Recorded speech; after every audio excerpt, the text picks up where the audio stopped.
नमस्कार साथियों, मैं मुरारलाल कौशिक फोगाट गुर्जर के चैनल पर आपका हार्दिक स्वागत करता हूं। ये हमारा ऑनलाइन जो टेस्ट सीरीज़ है, लाइव जो टेस्ट सीरीज़ है हमारी, उसका तीसरा भाग है। जिससे पहले हम 2 भाग कर चुके हैं। ये जो हम टेस्ट सीरीज़ अब अपनी प्लेलिस्ट से जो हमने मॉडल टेस्ट डाले हुए हैं, जो आप पहले कर चुके हैं, उन्हीं से ही हम ये टेस्ट सीरीज़ कर रहे हैं शुरू। और ये हम थर्ड पार्ट लेकर आ रहे हैं इसका। जिस भी बच्चे ने प्लेलिस्ट से ये हमारी जो मॉडल टेस्ट सीरीज़ है इससे पहले वो नहीं देखी है, उनको देख सकता है। हमने उसी प्लेलिस्ट बना दी है, सभी वहाँ जाकर उसको चेक कर सकते हैं। और सभी बच्चे जो भी हमारा हर एक क्वेश्चन के लिए आपको 10 सेकंड दी जाती हैं, उसका आंसर देंगे। जो बच्चे लाइव चैट का आंसर कई बार हम रिप्लाई नहीं कर पाते हैं, क्योंकि जो लाइव चैट है वो वीडियो ख़त्म होने के बाद, प्रीमियर जाने के बाद, उसके बाद वो वहाँ पर शो नहीं हो पाते। इसलिए कमेंट में अपना आंसर दें, या कोई डाउट है वो कमेंट में लिखें। पहले आप सभी इस वीडियो को सभी ग्रुप्स में शेयर कर लें, जिससे ज़्यादा से ज़्यादा बच्चे लाइव आ सकें, ऑनलाइन हो सकें और ज़्यादा से ज़्यादा बच्चे इस टेस्ट सीरीज़ से जुड़ सकें। इसलिए सभी बच्चे एक बार जो भी आपके ग्रुप्स हैं उसमें इसको शेयर कर दें सभी, जिससे ज़्यादा से ज़्यादा बच्चे भाग ले सकें। शेयर कर दें सभी। और जो बच्चे लाइव आ गए हैं वो एक बार कमेंट में अपना जो भी नमो नमः है या लिख कर राम राम लिख कर अपना बताएं। जो बच्चे जुड़ चुके हैं लाइव, सभी को नमो नमः, नमस्कार। तो अभी हम इसको सीरीज़ को शुरू कर रहे हैं, जिसका पहला क्वेश्चन अभी आपके सामने आएगा। और इसके नियम आपको पता ही है कि आपको एक प्रश्न के लिए 10 सेकंड दिए जाते हैं। तो 10 सेकंड में आपका आंसर कमेंट सेक्शन के अंदर लिखना होता है, इसलिए सभी बच्चे तैयार रहें। तो सबसे पहला प्रश्न आपके सामने है, उत्तिष्ठ जाग्रत प्राप्यवरान् निबोधत इति कुत्र उपदिष्टम्। उत्तिष्ठत जाग्रत प्राप्यवरान् निबोधत इति कुत्र उपदिष्टम्। ईशावास्योपनिषद, कठोपनिषद, आपस्तम्भ धर्मसूत्रे, मांडूक्योपनिषद। ये कहाँ पर उपदिष्ट किया गया है? उद्दिष्ट जागृत प्राप्यवरान् निबोध्यत। आपका समय शुरू हो चुका है।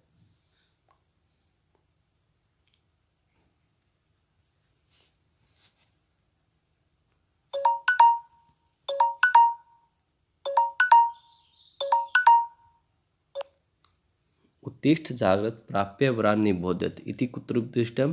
कठोपनिषद। ये कहाँ पर लिखा गया है? कठोपनिषद में ये लिखा गया है, उपदिष्ट किया गया है। अगर कठोपनिषद के बारे में हम बात करें तो ये कठ शाखा से संबंधित है, कृष्ण यजुर्वेद से है। और इसके अंदर 2 अध्याय हैं। ये जो कठोपनिषद है हमारा, वो कृष्ण यजुर्वेद की कठ शाखा से संबंधित है और इसके अंदर 2 अध्याय हैं। अगला प्रश्न, ये प्रश्न सभी बच्चे कर चुके हैं, ठीक है। तो अगला प्रश्न अभी आपके सामने है, ऋग्वेदीय पुरुष सूक्ते कति मंत्राः सन्ति। ऋग्वेदीय पुरुष सूक्ते कति मंत्राः सन्ति? 17, 16, 22 या 18?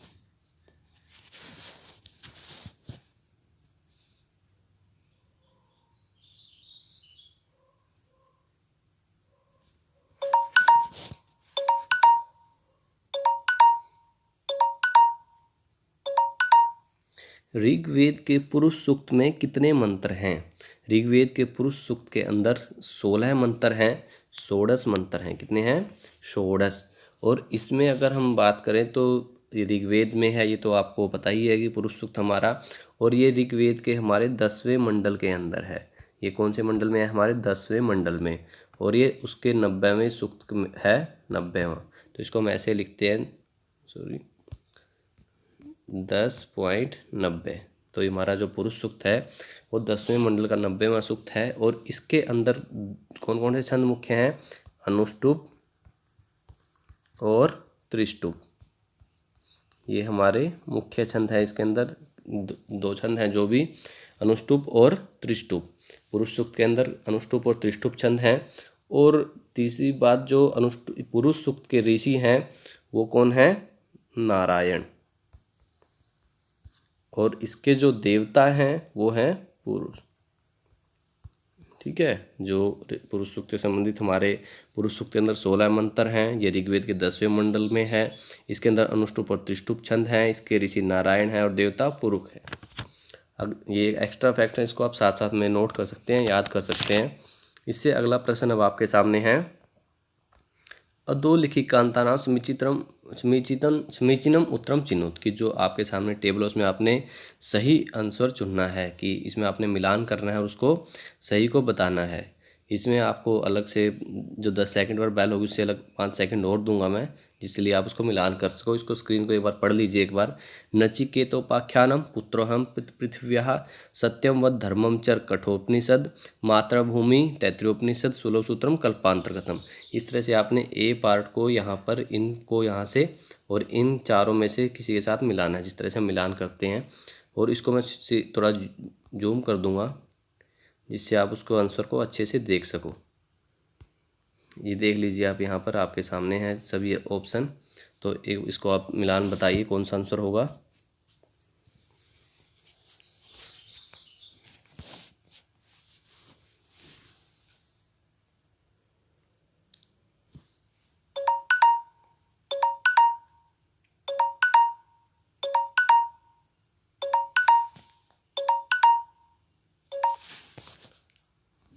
इसको देख लीजिए आप एक बार, जो बच्चे आंसर भेज चुके हैं वो ऑप्शन में से। फिर भी मैं आपको यहाँ से एक बार मिलान बता देता हूँ कि जो नचिकेतोपाख्यान है वो हमारा कठोपनिषद के अंदर है। वो कहाँ पर है हमारा?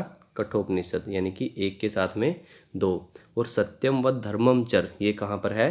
तैत्तिरीयोपनिषद, ये यहाँ पर तैत्तिरीयोपनिषद। और माता भूमि पुत्रोहम पृथिव्या ये यहाँ पर। और सूत्रम कल्पांतर्गतम, यानी कि अब यहाँ से आप देख लीजिए, एक के साथ में दो, और दो के साथ में तीन, और तीन के साथ में एक, और चार के साथ में चार। अब जो भी आंसर है उसको टिक मार्क करके लिख लीजिए आप कि पहले के साथ में दूसरा होगा नचिकेतोपाख्यान कठोपनिषद, सत्यम व धर्मम चर तैत्तिरीयोपनिषद, मात्रा भूमि पित्रोहम पृथ्व्या, और सूत्रम कल्पांतर्गतम। इस तरह से आप इसका मिलान कर लीजिए, एक दो, दो के तीन, इस तरह से जो भी आंसर यहाँ पर है आप उसको टिक मार्क ऑप्शन कर लीजिए। इससे अगला प्रश्न है हमारा, सांख्य मते मूल प्रकृति वर्तते। सांख्य मते मूल प्रकृति वर्तते। विकृति, अविकृति, प्रकृति विकृति और न प्रकृति न विकृति।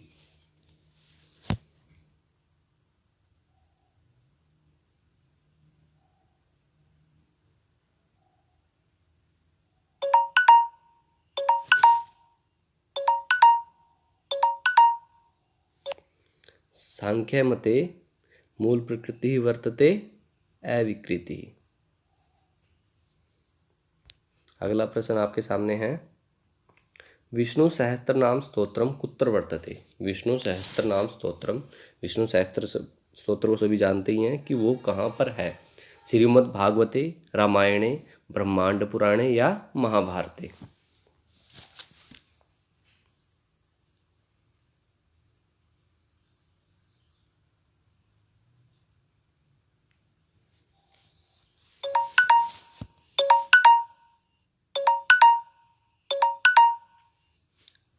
जो विष्णु सहस्त्र नाम स्तोत्र है वो कहाँ पर है? महाभारत के अंदर। विष्णु सहस्त्र नाम स्तोत्र महाभारत में, और महाभारत के अनुशासन पर्व के अंदर है, क्योंकि महाभारत में 18 पर्व हैं हमें पता है, तो उसमें ये अनुशासन पर्व के अंदर है विष्णु सहस्त्र नाम स्तोत्र। और महाभारत का हमें पता है ये व्यास जी ने लिखी है, ठीक है। तो ये विष्णु सहस्त्र नाम स्तोत्र कहाँ पर है? महाभारत के अंदर, और उसमें अनुशासन पर्व के अंदर है ये। और इसने हमें नाम से ही पता है कि विष्णु सहस्त्र नाम, विष्णु सहस्त्र नाम मतलब विष्णु के 1000 नामों का वर्णन इसमें, सहस्त्र नामों का वर्णन इसमें है। तो विष्णु सहस्त्र नाम स्तोत्र महाभारत के अंदर है, और ये अनुशासन पर्व में है, और इसके अंदर विष्णु के सहस्त्र नामों का उल्लेख है। अगला प्रश्न है, केनोपनिषदि केन वेदेन संबंधा। केनोपनिषद केन वेदेन संबंधा? कृष्ण यजुर्वेदेन, सामवेदेन, ऋग्वेदेन या अथर्ववेदेन।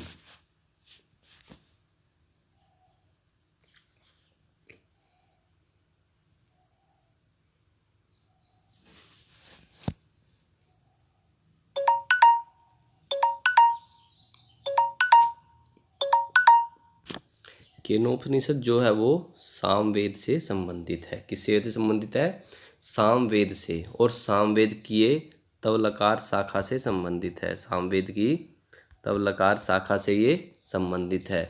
और इसके अंदर 4 खंड हैं। जो केनोपनिषद है उसके 4 खंड हैं। ये सामवेद से संबंधित है और सामवेद की तवलकार शाखा से संबंधित है। अगर खंडों की बात करें, जैसे पहले खंड में इसके 8 मंत्र हैं, दूसरे खंड में 5 मंत्र हैं, तीसरे खंड में 12 मंत्र हैं और चौथे खंड में 9 मंत्र हमें मिलते हैं। तो इसलिए प्रश्न है हमारा केन उपनिषदि केन वेदेन संबंधा।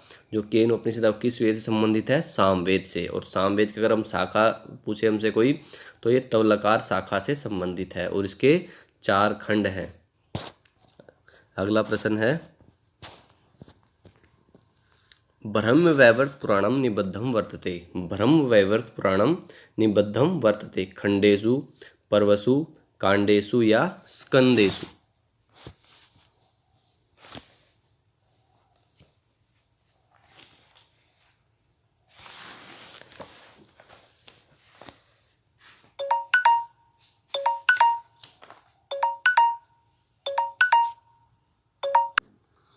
ब्रह्मवैवर्त पुराण जो है वो खंडों में विभक्त है। और अगर इसके लिए थोड़ा सा हम डिटेल में जान लें तो ब्रह्मवैवर्त पुराण जो है इसके जो लेखक हैं वो वेद व्यास जी को ही माना गया है। सभी जो पुराण हैं हमारे, और उसमें क्या है, हमारा जो विषय क्या है इसका, श्री कृष्ण भक्ति रस, यानी कि इसके अंदर श्री कृष्ण और राधा के प्रेम के बारे में वर्णन किया गया है। और इसमें कुल 18,000 श्लोक माने गए हैं। तो ये 4 खंडों में विभक्त है। जो 4 खंड हैं इसके वो कौन कौन से हैं? ब्रह्मखंड, प्रकृति खंड, श्री कृष्ण जन्म खंड और गणेश खंड। ब्रह्मखंड, प्रकृति खंड, श्री कृष्ण जन्म खंड और गणेश खंड। तो इस तरह से ब्रह्मवैवर्त पुराण हमारा किस में विभक्त है? खंडों में। और कितने खंड हैं? 4। और उन चारों के नाम आपको याद हो ही गए होंगे, आप नोट कर लीजिए।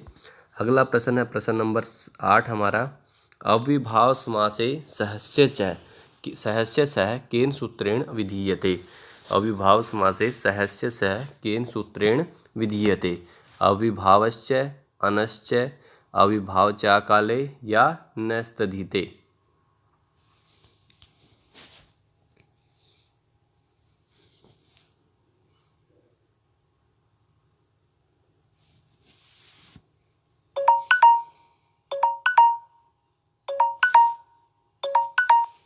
अविभाव समासे सहस्य सह केन सूत्रेण विधीयते अविभाव च काले। अविभाव समास उसमें सहस्य सह ये जो है वो किस सूत्र से होता है?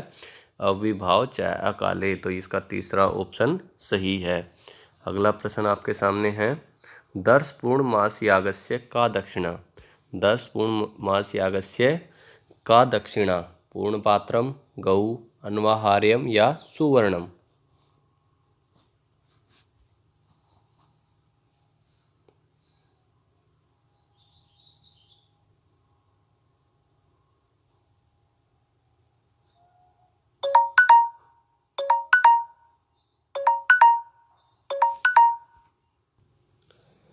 10 पूर्णमास यागस्य का दक्षिणा अन्वाहार्यम। इसका आंसर क्या है? थर्ड। 10 पूर्णमास यागस्य का दक्षिणा। अगर अन्वाहार्यम शब्द हम देखें अमरकोश के अनुसार तो इसका अर्थ होता है मासिक श्राद्ध। अन्वाहार्यम का अर्थ होता है अमरकोश के अनुसार मासिक श्राद्ध।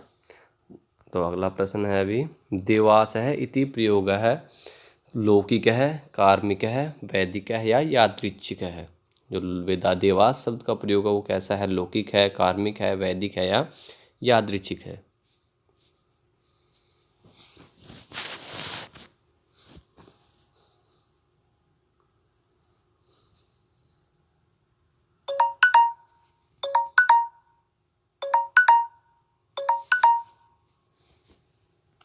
दिवास है जो शब्द है वो क्या है? वैदिक है।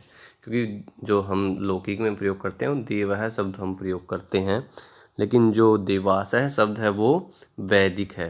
और जो देवता शब्द है वो हमेशा नपुंसकलिंग में प्रयोग होता है। तो देवास है जो शब्द है वो क्या है?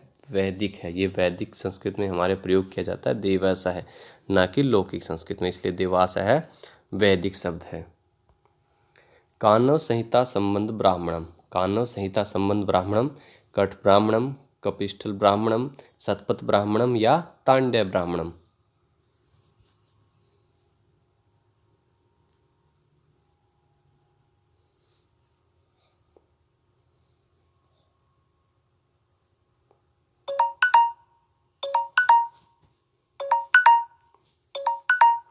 जो कानव संहिता से संबंधित ब्राह्मण है वो कौन सा है? शतपथ ब्राह्मण। जो शतपथ ब्राह्मण है वो किससे संबंधित है? कानव संहिता संबंध ब्राह्मणम, शतपथ ब्राह्मणम। इसका तीसरा आंसर सही है। अगला प्रश्न है, ध्वनि नियमेषु द्वितीय कौ गण्यते? ध्वनि नियमेषु द्वितीय कौ गण्यते? ग्रास्म नियम है, वर्ण नियम है, ग्रीम नियम है या कालिज्म नियम है? कि ध्वनि नियमों में जो दूसरे हैं को कौन गिना जाता है उनको, तो वो कौन है? इन चारों में से बताएं।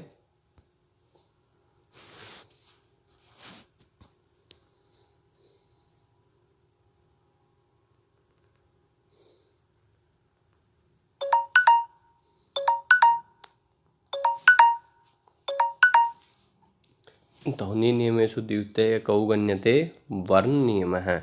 इसका दूसरा ऑप्शन सही है, वर्ण नियम है।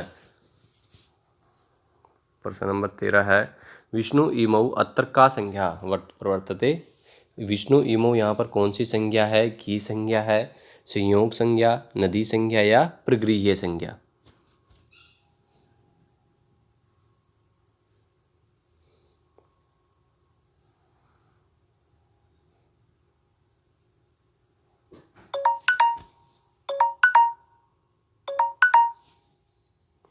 विष्णु इमौ यहाँ पर हमारी प्रगृह्य संज्ञा है। विष्णु इमौ के अंदर कौन सी संज्ञा है? प्रगृह्य संज्ञा। यहाँ पर ऑप्शन 4 सही है।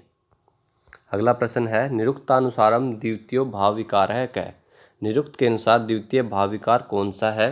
अस्त्री, विप्रणीमते, अपक्षीयते या विनश्यति?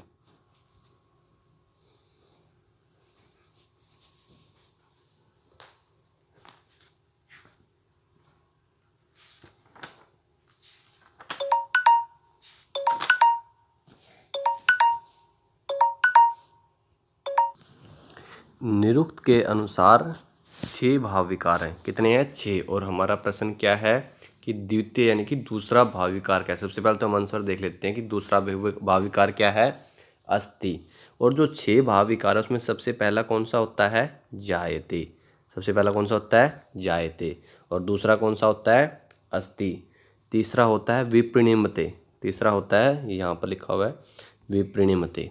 पहला जायते, दूसरा अस्ति, तीसरा विप्रणीमते और चौथा होता है वर्धते। चौथा कौन सा होता है? वर्धते। और पांचवा होता है अपक्षीयते। पांचवा कौन सा होता है? अपक्षीयते। और छठा होता है विनश्यति। तो दूसरा भाव विकार कौन सा है? अस्ति। सबसे पहला कौन सा होता है? जायते, फिर अस्ति, विप्रणीमते, वर्धते, अपक्षीयते और विनश्यति। यानी कि ये 6 क्रियाएं इसके बताई गई हैं वारसायणी के अनुसार, कि जो निरुक्त के अंदर वारसायणी के अनुसार 6 भाव विकार बताए गए हैं वो कौन कौन से? जायते, अस्ति, विप्रणीमते, वर्धते, अपक्षीयते और विनश्यति। और निरुक्त को आपको पता है, निरुक्त का जो है यास्क को इनका जनक माना जाता है। और निरुक्त में जो पर्यायवाची शब्दों की सूची है इस भाग को क्या कहते हैं? निघंटु। क्या बोलते हैं? निघंटु। यानी कि निरुक्त को यास्क जिसके जनक माने जाते हैं और इसकी जो पर्यायवाची जो सूची है शब्दों की उसको निघंटु कहा जाता है। निरुक्त के अंदर 14 अध्याय हैं, जिनमें से 12 अध्याय तो प्रथम माने जाते हैं, यास्क के द्वारा माने जाते हैं, और 2 अध्याय जो परिशिष्ट रूप में हैं। यानी कुल निरुक्त में कुल कितने अध्याय हैं? 14। और इनको हम किस तरह से लिखते हैं? 12 + 2। जो 12 हैं वो मुख्य हैं, यास्कृत हैं, और 2 अध्याय परिशिष्ट रूप में माने गए हैं। तो अगला प्रश्न अब हमारे सामने है, फलेन मूलेन च वारिभिरुहां मुनेवि इत्थं मम यस्य वृत्त्यः कम प्रति कस्य इयम् उक्तिः?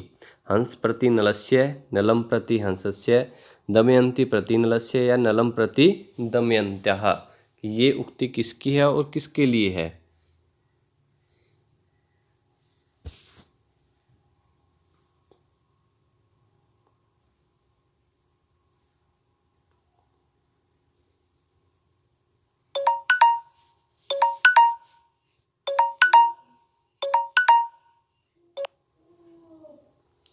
ये किसकी उक्ति है? नलम प्रति हंसस्य। और कहाँ से है ये? नैषध चरित से। कहाँ से? और नैषध के बारे में हमें पता है कि नैषध के अंदर कितने सर्ग हैं? 22 सर्ग हैं। और नैषध को किसने लिखा है? श्री हर्ष जी ने नैषध को रचयिता हैं ये नैषध के। तो ये किसकी उक्ति किसके प्रति है? नलम प्रति हंसस्य। और कहाँ से है ये? नैषध। अगला प्रश्न है, यक्ष रूप धारिण है पर ब्रह्मण है आख्यायिका उपलभ्यते। यक्ष रूप धारिण है पर ब्रह्मण है आख्यायिका उपलभ्यते बृहद आरण्यके किनोपनिषदि भगवत गीतायाम या कठोपनिषदि।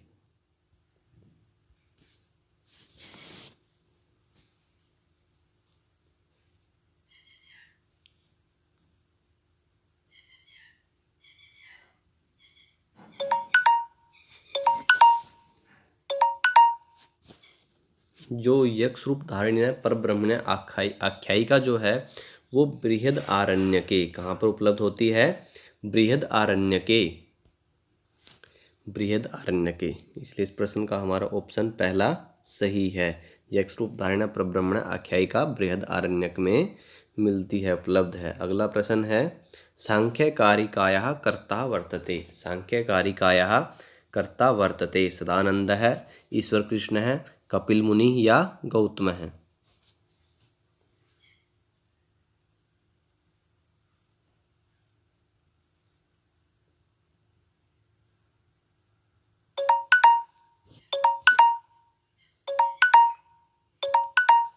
जो ईश्वर कृष्ण है वो सांख्यकारिका के कर्ता है और सदानंद जी हैं वो वेदांत सार के कर्ता हैं। सांख्यकारिकाया कर्ता क्या है? ईश्वर कृष्ण है। और अगर हम दूसरे से तो ये सदानंद जी किसके हैं? वेदांत सार है। वेदांत सार है। तो इस प्रश्न का उत्तर क्या है हमारा? सांख्यकारिकाया कर्ता वर्तते ईश्वर कृष्ण है। अगर हम सांख्यकारिका के बारे में आपको पता ही है, इसके कर्ता है ईश्वर कृष्ण है और ये सांख्य दर्शन का एक प्रकरण ग्रंथ है। सांख्यकारिका जो है वो सांख्य दर्शन का एक प्रकरण ग्रंथ है और इसके अंदर कितनी कारिकाएं हैं? 70 कारिका। इसके अंदर कितनी कारिका हैं? 70 कारिका। अगर इसलिए आपसे कोई पूछे कि सप्तति कारिका किसको बोलते हैं? सप्तति कारिका किसको बोलते हैं?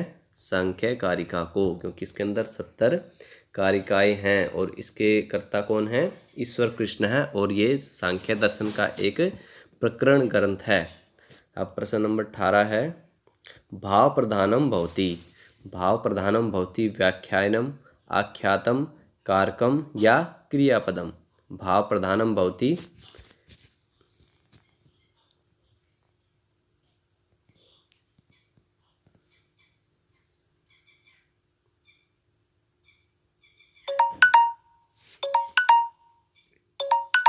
भाव प्रधानम भवति आख्यातम। ये यहाँ पर थोड़ा सा अशुद्ध लिखा हुआ है, आख्यातम।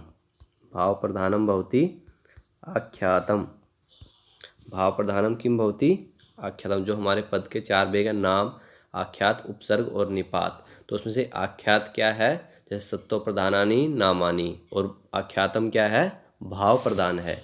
इसलिए हमारे इस प्रश्न का उत्तर क्या है? भाव प्रधानम किम भवति आख्यातम। इसको शुद्ध कर लें यहाँ से देखकर, भाव प्रधानम किम भवति आख्यातम। अगला प्रश्न है, गच्छति पुरः शरीरे धावति पश्चात् संस्थितं चेत कस्य उक्तिर्यं? कण्वस्य, गौतमस्य, दुष्यन्तस्य या सारंगर्वस्य। गच्छति पुरः शरीरे धावति पश्चात् संस्थितं चेत कस्य उक्तिर्यं?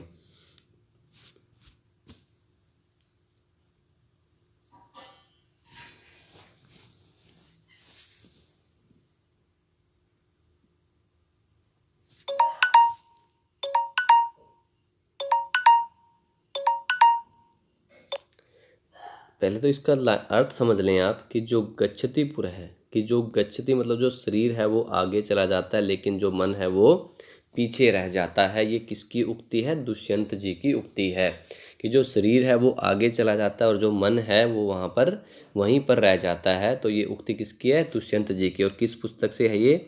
अभिज्ञान शाकुंतलम। किससे है? अभिज्ञान शाकुंतलम। और अभिज्ञान शाकुंतलम किसने लिखा है? कालिदास जी ने। अभिज्ञान शाकुंतलम किसने लिखा है? कालिदास जी ने। और इसके अंदर कुल कितने अंक हैं? 7 अंक इसके अंदर हैं। इसके अंदर कुल 7 अंक हैं और इसी पुस्तक के कारण ही कालिदास जी को संस्कृत का शेक्सपियर भी कहा जाता है। इसी पुस्तक के कारण कालिदास जी को संस्कृत का शेक्सपियर कहा जाता है। तो ये उक्ति किसकी है? दुष्यंत जी की। और अभिज्ञान शाकुंतलम, वहाँ पर 7 अंक हैं, कालिदास जी ने उनको लिखा है। प्रश्न नंबर 20 है सांख्य मते प्रमाणम इष्टम। ये थोड़ा सा शुद्ध लिखा है। प्रमाणम इष्टम है चतुर्विधम, पंचविधम, त्रिविधम या षड्विधम।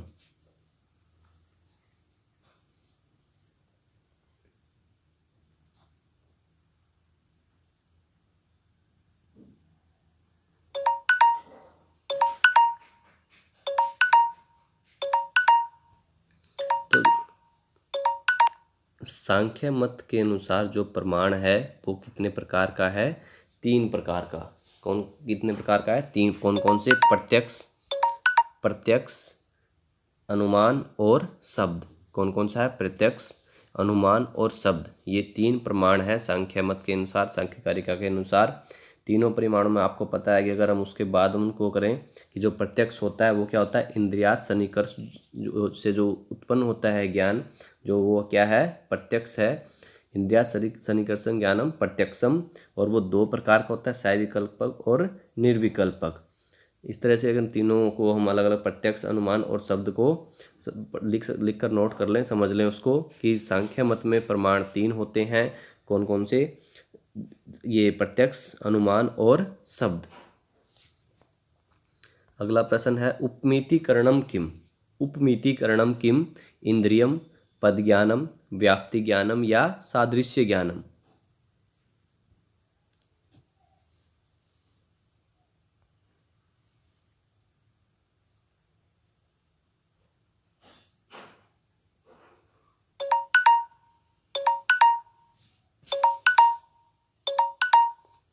उपमितिकरणम किम? उपमितिकरणम किम? सादृश्य ज्ञानम। उपमितिकरण क्या होता है? सादृश्य ज्ञान। इसका ऑप्शन नंबर 4 सही है। उपमितिकरणम किम? सादृश्य ज्ञानम। अब प्रश्न नंबर 22 है सविया नायिकायाः कति भेदाः। सविया नायिकायाः कति भेदाः? 16, 13, 14 या 18।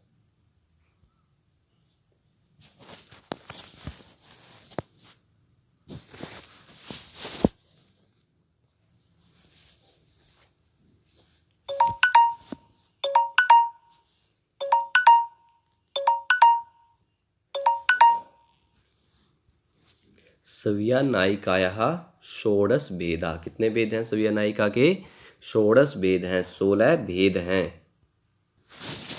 अगर हम नायिका की बात करें तो नायिका का अगर हम श्रृंगार रस के उसमें देखें तो नायिका के श्रृंगार में प्रकृति के अनुसार नायिका के 3 भेद होते हैं। कौन कौन से हैं? उत्तमा, मध्यमा और अधमा। कौन कौन से 3 भेद हैं प्रकृति श्रृंगार में प्रकृति के अनुसार? उत्तमा, मध्यमा और अधमा।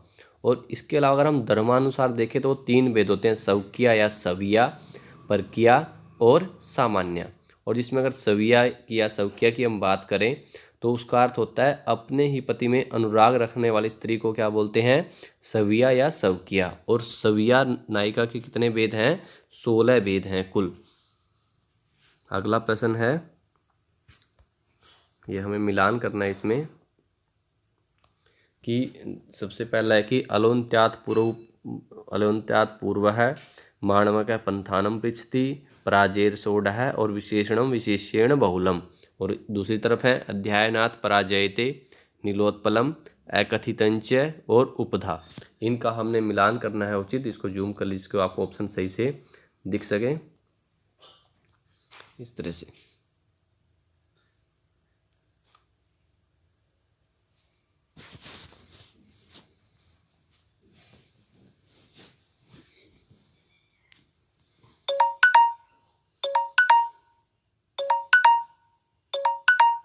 अब इसमें देखते हैं हम अलोन्त्यात् पूर्व है। अलोन्त्यात् पूर्व क्या होता है? ये उपधा।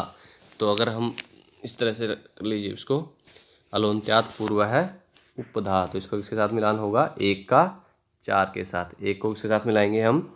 4 के साथ। उसके बाद माणवक है पंथानम पृच्छति, माणवकम पंथानम पृच्छति, इसको हम मिलाएंगे तीसरे के साथ। 2 का मिलान किसके साथ होगा? 3 के साथ। माणवक है पंथानम पृच्छति अकथितंच। पराजेर सोढ़ है, पराजेर सोढ़ है अध्ययनात् पराजयते, यानी कि 3 का 1 के साथ। और उसके बाद विशेषणम विशेष्येण बहुलम, ये क्या होगा? नीलोत्पलम। क्या हुआ, विशेषण विशेषण बहुलम नीलोत्पलम, यानी कि 4 का 2 के साथ। हलोन्त्यात् पूर्वः उपधा माणकम पंथानम पृष्ठि एकथितंच प्राजेर षोडः, ये अध्ययनात् पराजयते विशेषणम विशेषण बहुलम नीलोत्पलम। अगला प्रश्न है, अब यहाँ से इसको देख ले एक बार, ऑप्शन को मिला लें कौन सा आपका सही है, उसके बाद अगला प्रश्न की तरफ चलते हैं हम। जीवन मुक्ति ही कस्मिन् दर्शने स्वीक्रियते, जो जीवन मुक्ति है वो किस दर्शन में स्वीकार की जाती है, किस दर्शन में उसको माना जाता है? जैन दर्शने, बौद्ध दर्शने, चार्वाक दर्शने या वेदांत दर्शने?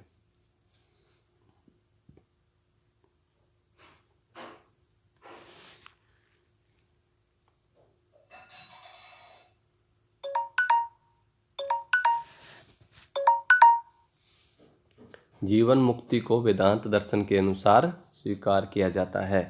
जीवन मुक्ति कस्मिन् दर्शने स्वीक्रियते, वेदांत दर्शने। इसका ऑप्शन नंबर 4 सही है। अगला प्रश्न है, अर्थ संग्रहानुसारम आख्यातेन किमुच्यते? अर्थ संग्रहानुसारम आख्यातेन किमुच्यते? कर्ता, भावना, कर्म या कर्णम?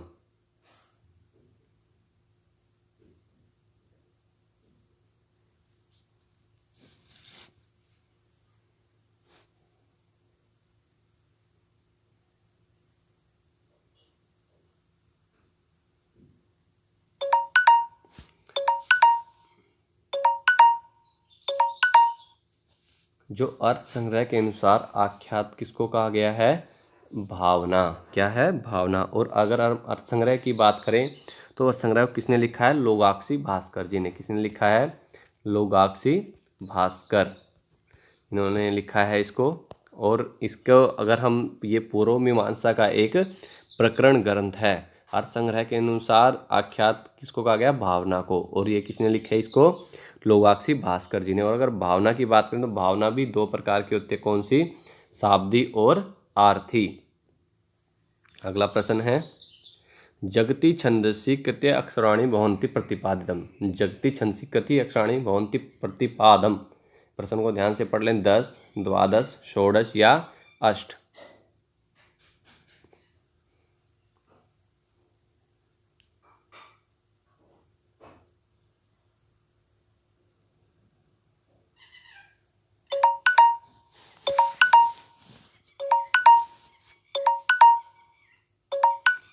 जगती छंद, सबसे पहले अगर हम प्रश्न हमने ध्यान से पढ़े, ये देख लीजिए क्या लिखा हो? प्रतिपादम। अब कहीं इसमें कन्फ्यूज है, क्योंकि अगर हम वैसे देखें तो इसमें 48 होते हैं हमारे कुल, लेकिन अगर प्रतिपाद पूछा हुआ तो कितने होंगे? 4 पाद में हमारा 48, तो एक पाद में कितने हुए? 12। तो यहाँ पर आंसर क्या होगा? द्वादश।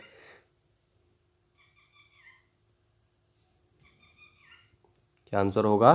द्वादश। और इस छंद का मुख्यतः वर्णन कहाँ मिलता है? ऋग्वेद के अंदर। और ऋग्वेद का भी जो 10वां मंडल है वहाँ पर 53 ऋचाएँ जो हैं वो इसी छंद से संबंधित हैं।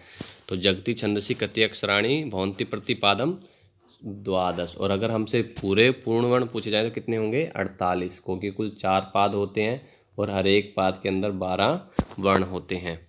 अगला प्रश्न है, सकुल यजुर्वेदीय शिव संकल्प सूक्ते कति मंत्राः सन्ति? सकुल यजुर्वेदीय शिव संकल्प सूक्ते कति मंत्राः सन्ति? 6, 7, 8 या 10?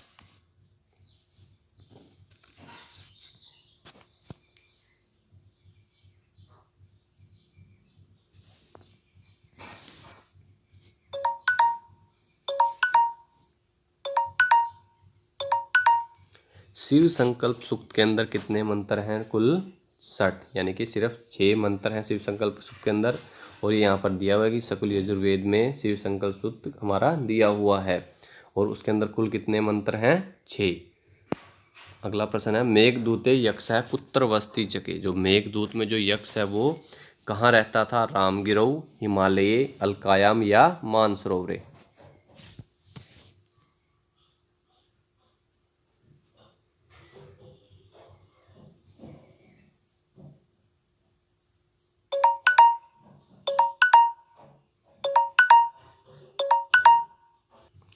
जो मेघदूत है, मेघदूत में जो यक्ष है वो कहाँ पर रहता था? कहाँ पर निवास कर रहा था?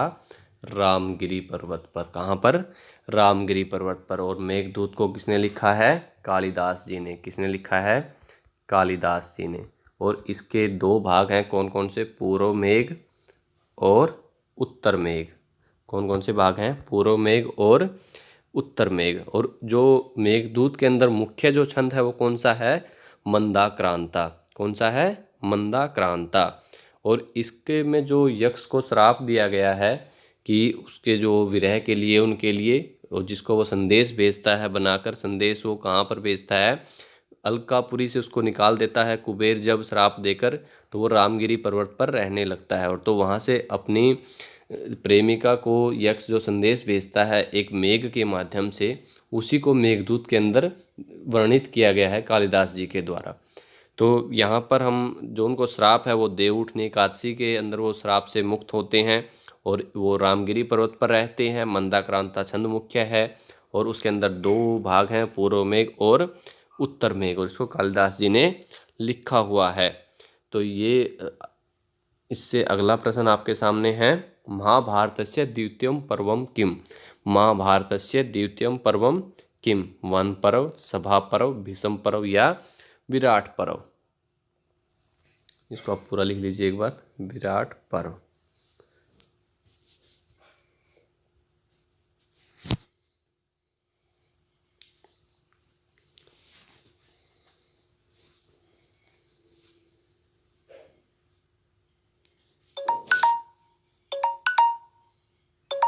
अगर हम महाभारत की बात करें, महाभारत के अंदर कुल कितने पर्व हैं? 18। लेकिन इस प्रश्न के अंदर हमसे क्या पूछा गया? द्वितीय, यानी कि दूसरा पर्व कौन सा है? तो दूसरा पर्व कौन सा है? सभा पर्व, यानी कि ऑप्शन कौन सा सही है हमारा? सेकंड। तो महाभारत के अंदर दूसरा कौन सा पर्व है? सभा पर्व। कुल कितने? 18 पर्व। किसने लिखा है? वेद व्यास जी ने महाभारत को लिखा है। इससे अगला प्रश्न है, रुच्यार्थानाम प्रियमाण है सूत्रेण का विभक्ति? रुच्यार्थानाम प्रियमाण है सूत्रेण का विभक्ति? द्वितीया, तृतीया, चतुर्थी या पंचमी?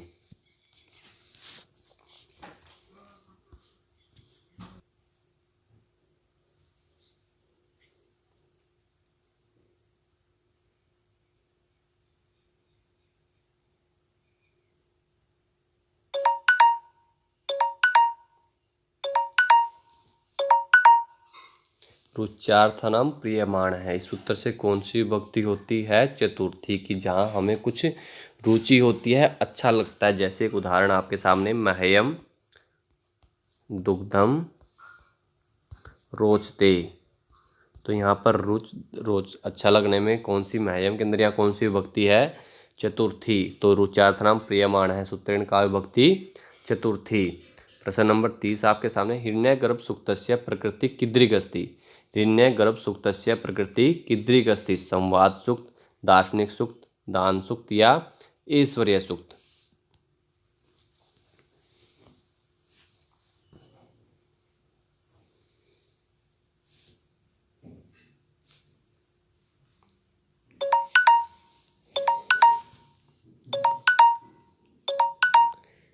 हिरण्यगर्भ सूक्त जो है वो एक दार्शनिक सूक्त है।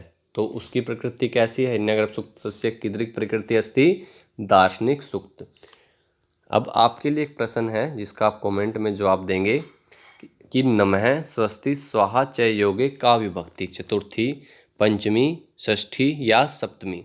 और अपने उत्तर को ऐसे ही ना लिख दें कि मतलब आप जो उसके बारे में ज़्यादा से ज़्यादा जानते हैं, एक्स्ट्रा फैक्ट जो भी जानते हैं उसके साथ में लिखें। कोई एक उदाहरण भी लिखें साथ में, जिससे कि ये लगे कि हमें वो चीज़ हमारे दिमाग में बैठ गई हो। तो इसलिए खाली ऑप्शन लिखकर उसका आंसर ना छोड़ दें। थोड़ा जितना ज़्यादा उसके बारे में आप जानते हैं, बिना किसी बुक को ओपन किए, खोले, किसी पुस्तक को देखे बिना, आप इसका उत्तर कमेंट बॉक्स में लिखें।